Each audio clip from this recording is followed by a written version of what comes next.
ক্ষমতা ছেড়ে ভারতে পালানোর আগে প্রেসিডেন্ট শাহাবুদ্দিনের সঙ্গে প্রধানমন্ত্রী শেখ হাসিনার সম্পর্কের চরম অবনতি ঘটেছিল। অন্তত দুটি বিষয় নিয়ে দেখা সাক্ষাৎ পর্যন্ত বন্ধ হয়ে গিয়েছিল দুজনের মাঝে।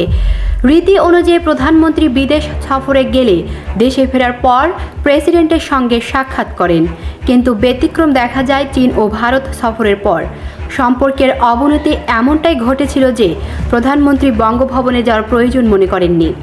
জানা গেছে, সুপ্রিম কোর্টের আপিল বিভাগের বিচারক নিয়োগ ও শ্রম আইন সংশোধন নিয়ে বঙ্গভবন আর গণভবনের মধ্যে দূরত্ব তৈরি হয়। আলোচনা না করেই প্রেসিডেন্টের স্বাক্ষর নেওয়ার জন্য সারসংক্ষেপ পাঠানো হলে এতে প্রেসিডেন্ট মনঃক্ষুণ্ণ হন। এতে করে বঙ্গভবন ও গণভবনের মধ্যে সম্পর্কের অবনতি ঘটতে থাকে।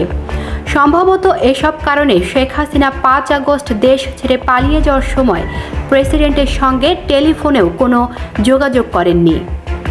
মুসলেইমা মাজেদ, উত্তরবাংলা.com।